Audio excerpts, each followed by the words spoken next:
What's up, everybody? Welcome back again. We are back with the Segway Go-Kart Pro 2 Drift Kart build. So in the previous episodes, we were able to get this thing drifting pretty decently.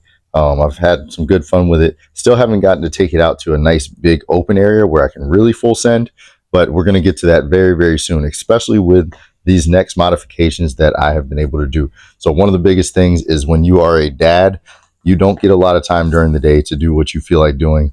Especially not to go drive go-karts. So nighttime modifications was a must. So I'm going to take you guys through what I've added since the last time we've been on here. I'm going to keep this one pretty short and sweet, but kind of give you a general idea of how I did it. There's still a couple things I need to clean up, but let's get right to it. So the two main things that I've done is I've added underbody LEDs, Underglow, as most people call it, and then also some headlights that are like floodlight style, so they really actually light up the road really well so that you can actually see what you're doing. Real quick, I'm just going to run you through basically the process of how I ran the wires and how I made this all work. So first thing you're going to do is, this is a rubber lip that runs underneath the bottom of it and basically covers up all your wiring and stuff. So what I did was I took these lights and I drilled a little hole and ran the wiring down into there, and it can kind of get tucked away under there, and then I have it zip tied up so it's mostly tidy. There's still some cleaning up I need to do with all this wiring and stuff, but for now it's pretty decent. The next thing I had to do was I couldn't get the LEDs to stick. You can see I have one that's kind of sticking through here. I couldn't get them to stick with 3M tape, so I went ahead and used some small screws. There's a couple spots where they kind of stick through, but mostly I tried to offset them back far enough that it was going underneath this part, and so that they're not visible. There's a couple that had to go up a little bit farther. You can kind of see those divots, but from a couple feet away you can't really see it.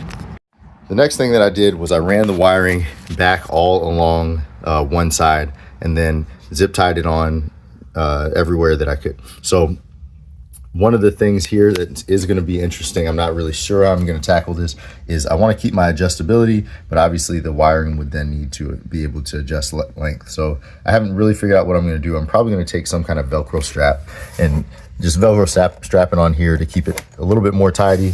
But it will, then I'll be able to unstrap it and then slide everything back, and then I'll have to restrap it somewhere else to tidy it back up.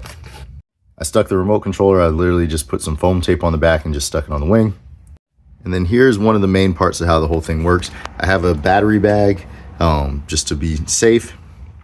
And coming out of the battery bag, that's the receiving terminal for the remote. And then inside the battery bag, I have a 12 volt, a small 12 volt battery. It's got a charging cord that runs out here, so I can recharge it separately from the go-kart, and then all my auxiliary items are going to run off of that. So I'm thinking probably I'm going to add some brake lights as well on this, and they will also run off of that battery so that I'm not draining the main Segway battery.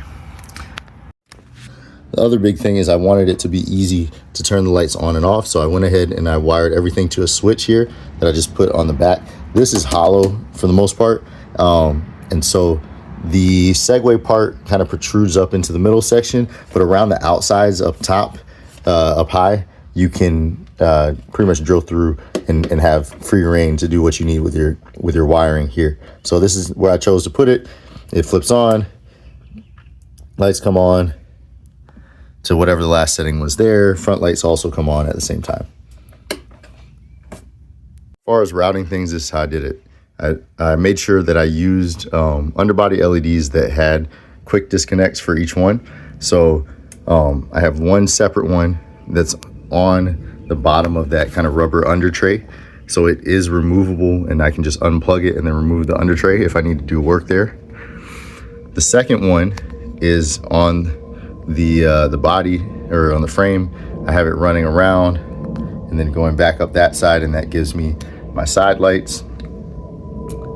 And then the third one is running here, up along the frame, up over the top of that S-Max, back along the frame, around, back over the top, and then it comes down and terminates in that general area right there. And that gives me the back, the rear, and like a little bit of side. It doesn't really stick out too much from here, so you can see everything pretty well.